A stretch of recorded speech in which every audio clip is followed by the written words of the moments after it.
on ne ihmisillä huolet. Kuinka selvitä randohommissa. Nämä kaverit, ne vaan täällä laulelee kaikki illat.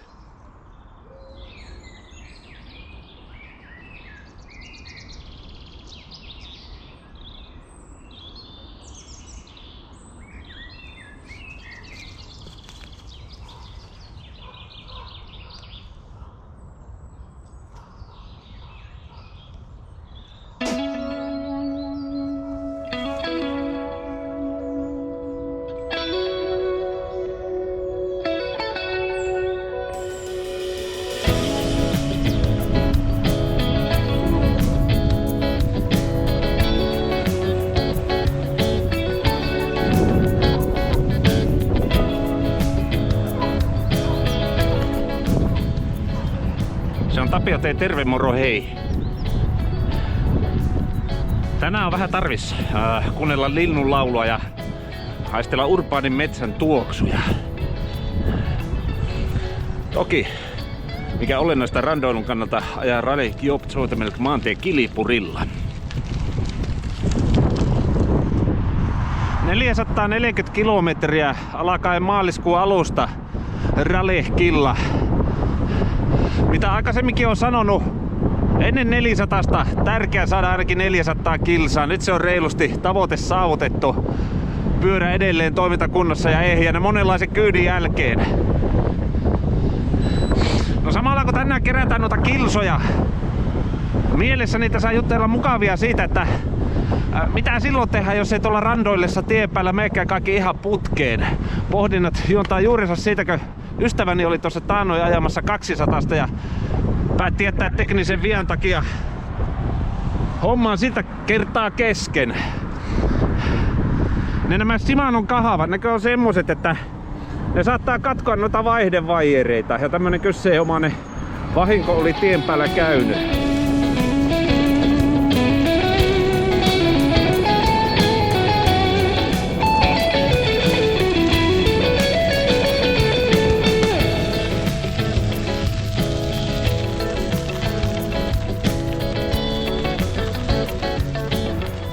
Tässä vähän testailen, miltä vaihde numero 4 tuntuu. Jos täytyisi lukita takavaihtaja rajoitinruveja käyttäen kyseiseen vaihteeseen. Ajatellaan nyt vaikka, jos takavaihtajan vaijeri pamahtaisi poikki eikä olisi työkaluja. Mikä olisi sopiva vaihde tuosta laajasta valikoimasta, jolla ajetaan tasaisella 20, mutta pystytään mäkiäkin kiipiämään. No sitä sitten ystävän kanssa pohdittiin tätä kesken jäänyttä B200 vaijeriprobleeman takia. Mitä voisi tehdä, jos haluaisikin jatkaa? Päädyttiin siihen tulokseen, että ensisijainen vaihtoehto tietenkin olisi, että olisi varavaijeri ja työkalut mukana. Vanha vaijeri Vex. Uusi paikalleen, säädet kohille ja matka jatkuu. Mä en tiedä, mulle varmaan siihen taidot riittäisi tällä hetkellä. Vähän pitäisi varmaan ihmetellä, vaikka ei se varmaan sen kummempaa loppujen lopuksi olisi muuta kuin ottaa vanha pois ja laittaa uusi tilalle ja tehdä säädöt. Mutta sitten vaihtoehto numero 2. Jos mulla tulevalla 400 jossakin vaiheessa matkaa menisi tuosta takavaihtajan vaijeri poikki. Mä laskeskelin, että tällä kokemuksella, kun siis olen huomannut, että on monta hyvää vaihtoehtoa vaihdekomboihin, joilla voi ajaa 20 ja kiivetä mäkiä, niin silloin mä todennäköisesti itse lukihtisin noilla rajoitinruuveilla tähän kyseenomaiseen asentoon tuon takavaihtajan, että se on pykälällä 4 täältä ja sitten se on semmonen riittävän hyvä joka paikan sinkulavaihde. Pääsis ylämäät, pääsis tasaiset, pääsis kepoisat vastatuulet. Ja jos hotsittais ajaa lujempaa, niin sitten voisi tuolta toki etuvaihtajasta pistää vähän isompaa rieskaa. No sitten kuvitellaan tilannetta edelleen olisi järkevintä päästä tien päältä kotiin ajamalla, mutta takavaihtaja itsessään olisi käyttökelvoton. Se olisi ottanut vaikkapa osumaa. Eikä tuo edellinen skenaario tulisi kysymykseenkään Silloin pitäisi vissiin rautalangalla tai nippusitteillä pistää vaihtaja paikalleen, että se ei sotkeudu pinnoihin, ja lyhentää ketjua, ohittaa vaihtaja ja tehdä pyörästä sinkula ilman takavaihtajaa. Ja sitten koittaa kitkutella kotiin, mihin sanoi yksi kokenut randonneuri, että sekin toimii ja semmoista on yhdellä reissulla hän käyttänyt, mutta ei kuulemma todellakaan mikään optimivaihtoehto, minkä hyvin tietysti ymmärrän. Tai sitten, jos ei homma millään toimi, soittaa taksin ja painelee kotiin sillä tai lähemmälle juna-asemalle. Mihin minä totesin, että tärkeintä siinä vaiheessa on tsekata, että luottokortilla on katetta tarpeeksi. Mä arvasin, että nimenomaan kun tähän mehtään tulee, niin täällä tämmöisen urbaanin luontokokemuksen tulen saamaan.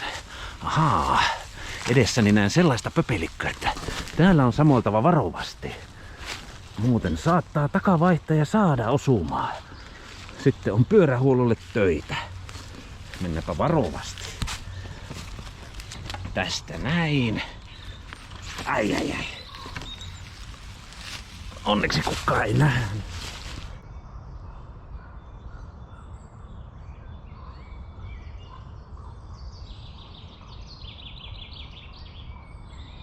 Sitä kun noita mehtälintuja miettii, huoletonta se on niitten elämä tietysti, ei niitten tarvi miettiä, onko niillä tuommoinen MacGyver-tyyppinen pyöräilyselviytyjäreppu aina selässä ja löytyykö sieltä kaikenlaiset tarvikkeet randohommissa tapahtuviin vikatilanteisiin. Huolettomasti mä itsekin lähdin ekalle 400 6 vuotta sitten.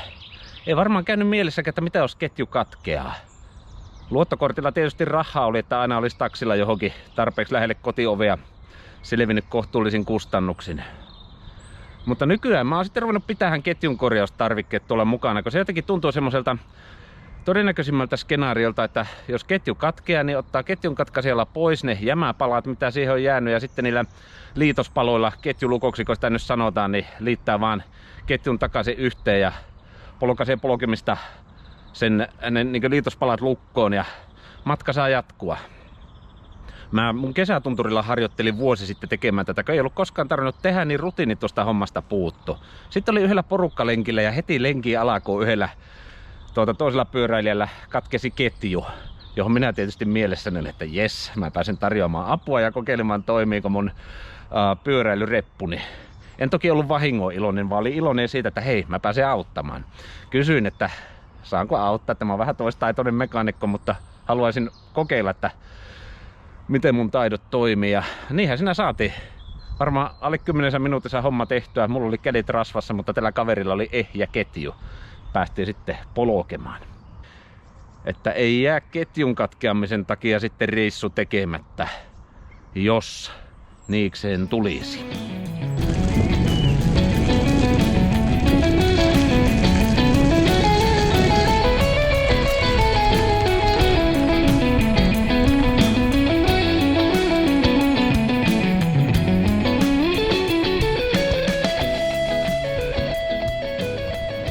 Sitten tietysti, jos pitää jotenkin joku keskeyskuljetus saada itselleen, se on jokaisen suunniteltava omat reittinsä ja sen mukaan, että tietää mikä on realistista.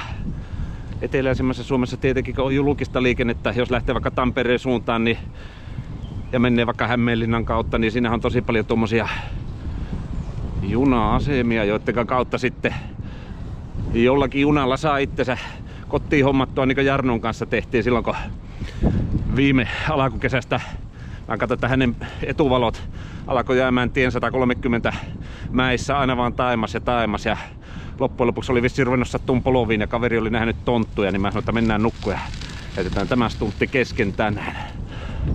Silloin selvittiin sillä, että oltiin ajateltu, että jos kaikki ei mene putkeen, niin Helsingin ja Kangasalan välillä meillä on realistinen mahdollisuus evakuoitua junia käyttäen. Ja niin tehtiin. Saatiin jotakin, oliko se nyt yön viimeinen vai aamu ensimmäinen juna ootella johonkin, olisiko ollut sanotaan vaikka 4:30 asti, jostakin 1:30 silloin yöllä. Videon logitiedostahan tuon näkisi, että minkälainen se seikkailu oli niin noin kelloaikoja ajatellen. Mutta sitten kun molemmat päätettiin, että pari suoritus keskeytetään ja siinä kohtaa lopetettiin, niin se oli jotenkin helpotusta. 3 tuntia menee siinä käkkiessä ja mukavia jutellessa. Tietenkin 400 on aika semmonen lyhyt matka verrattuna, jos ajetaan jotain ruskaa ja lähdetään Lappiin. Bussi menee kerran päivässä, hyvä jos edes menee. Siellä sitten pitää tarkemmin miettiä, että kuinka selviytyy. Kannattaa olla muutamat kuivat sukat mukana ja avaruuspeite.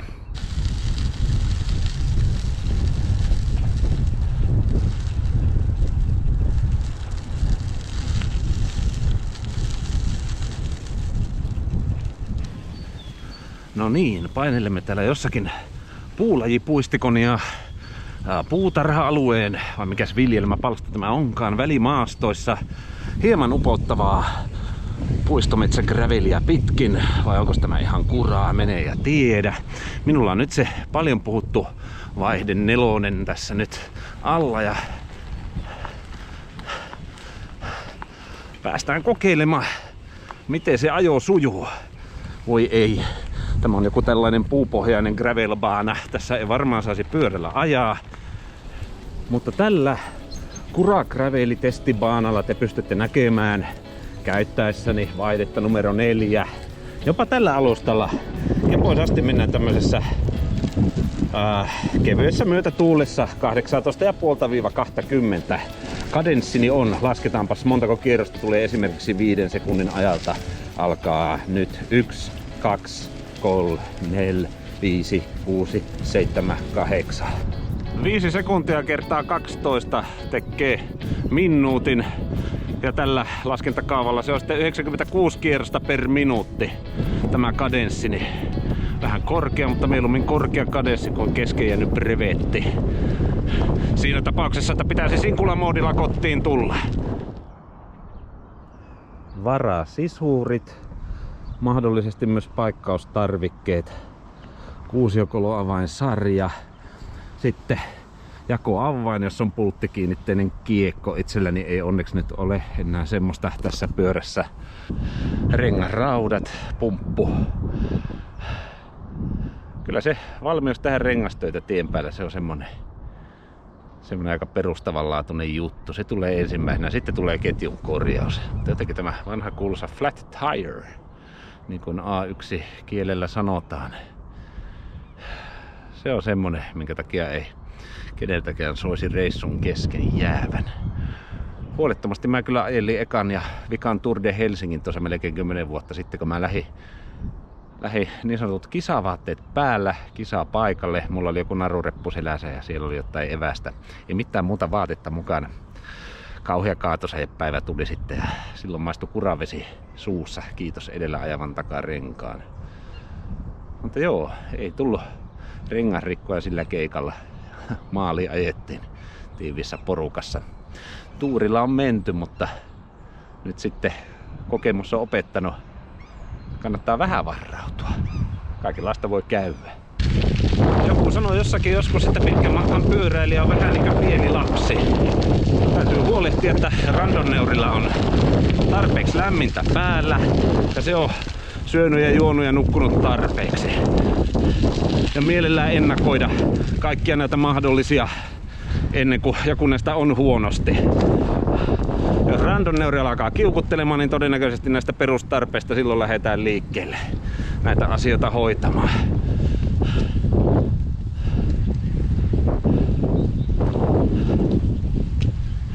Jos pitää johonkin pitemmäksi aikaa jäädä oottelee vaikka kyytiä tai muuta apua, niin silloin viisautta on kyllä olla semmonen avaruuslakanakin mukana. Tulevalle 400 aion semmosen hommata. Mulla on semmonen joku 10 € Extreme alusta, joka mahtuu Ortliipin isomman malliseen seatbackiin ja tilaa jää vielä vaihtovaatteillekin. Siinä on varmaan mukava ottaa unet jossakin kohti reissua. Tällä kertaa se suunnitelmiin kuuluu, ettei yksillä silmillä vetäisi. Itseni tietäen näen siinä vähän semmosia liikenneriskejä. 20 minuutin unet tarinoiden mukaan tekee ihmeitä. Kroppa luulee jopa nukkuneensa pitempään. Tuolla minä kävin tuossa pusikkometsässä kokeilemassa, miltä tuntuu ajella vaihteella numero 4. Vieläkin tuntuu hyvältä. Kilometrejä tänään ei tule järin paljon, mutta ne ovat kuitenkin arvokkaita kilometrejä tulevia suorituksia ajatellen. Mitäpä jos tulevilla suorituksilla vaikka sattaa hulluna vettä? Niinkin perusjuttu, kun kuivat vaihtovaatteet, ne on yllättävän mukava asia. Ja sitten tietysti pyöräillessäkö onpi ne pehmustetut sortsit. Joskus voi käydä niin, että ne hiertää. Silloin on yllättävän mukavaa vähentää olla geneeriset vaihtosortsit näihin tilanteisiin. Täytyy ajaa vaihteen vuoksi täältäkin. Edelleen vaihteella 4. Hyvältä tuntuu. Sitä mä tässä rupesin miettimään, että entä jos katkeaisi kiekosta pinna? Mietitään vaikka sillä lailla, että yksi pinna katkeaa ja sieltä saisi pinnan jämät pihteillä väännettyä turvallisesti irti ilman lisävahinkoja. Ja näyttäisi siltä, että kiekko, no eihän silloin tietenkään täysin suoraan pyöri, mutta jos se pyörisi ihan riittävän ok, niin muodostaako siinä turvallisuusriskiä, jos ajaa kiekolla, josta puuttuu yksi pinna? Mulla ei tästä kokemusta oo. Pari vuoden takaa vaan Espoo 200, mä muistan Karkkila ABCltä jonkun brevettikuskin ilmianna itsesi, jos olet linjoilla. Muistan, että oli ainakin 2 pinnaa mennyt poikki. Sitten hän englanniksi kertoi jollekin toiselle ajajalle jotakin, että if I lose one more spoke, vai onko se spike, I'm not riding anymore. Eli siinä oli semmosia kevyitä toiveita maaliin pääsystä, mutta myös tiedossa elämän realiteetit vähän kierroon pyörivästä kiekosta. 10 kilometriä lenkillä mittaa ja mä oon kohta kotona. Pyörä vaikuttaa ihan säädöissään olevaa edelleen. Sitten kaiken sen sisällön, mitä olen tässä sinulle ystäväni jutellut randonneur-pyöräilystä, kuinka selvitä, jos kaikki ei mene putkeen ja mitä voi tehdä asioiden korjaamiseksi siinä tilanteessa ja miten niitä asioita voisi vähän ennakoida. Toivottavasti näistä tarinoista on jotakin tuommoista vähän inspiraatiota ollut. Jos loppuun vielä yksi tärkeä pointti nostetaan esille, on se, että ajelee riittävän rauhallisesti. Kokemukseni mukaan, kun ajelee 20 kilsaa tunnissa semmoista ajoaikasta, sekin jättää jo taukoreserviä paljon, että maaliin saavuttaessa keskinopeus kokonaisuudessaan pyörii jossain 17 hujakoilla. Useampi ihminen on mulle sanonut, että kun lähtee ajamaan tarpeeksi hiljaa, jotta 18 kilsaa tunnissa, niin huomaa, että ei se pyöräily kuormitakaan niin hulluna ja jaksaa jotenkin ehkä ajella pitempään, parempi vointisena. Tietysti meissä jokaisessa on yksilöllisiä eroja, toisille se on aivan kävelyvauhtia, joka vettää 30 jossakin porukkalenkillä tai lujempaa. Yhden hidas on toisen nopea ja sillain. Joku ilta mä muuten vielä tämän Randonneur-reppuni sisällön läväytän näkyville. Saatte katsella mitä sieltä löytyy. Tähän mehtäpohjalle minä en sitä levitä. Jos alkaa soitattamaan, niin huuliharpun sinne saata joskus kans pakata. Jos pääsee kaikista huolimatta kylmää iskemään, niin voi soitella lämpimikseen. Niitä reissuja odotellessa hyvä ystäväni kiitos siitä, että kahtelit tämän Randonneur. Mitä jos kaikki ei mene putkeen ja miten selviät niistä tilanteista aiheisen pyöräily-vlogi-videon tekeille. Toivottele iloa ja rauhaa sinun päiväsi. Takkuu varmasti näemme seuraavalla kerralla jossakin joskus pyöräilyaiheisten jutujuurten merkeissä. Kiitos kun olit mukana. Heippa! Ja jos turhan usein kramppaa, rakennuta itsellesi pyörä, jossa on vaihte.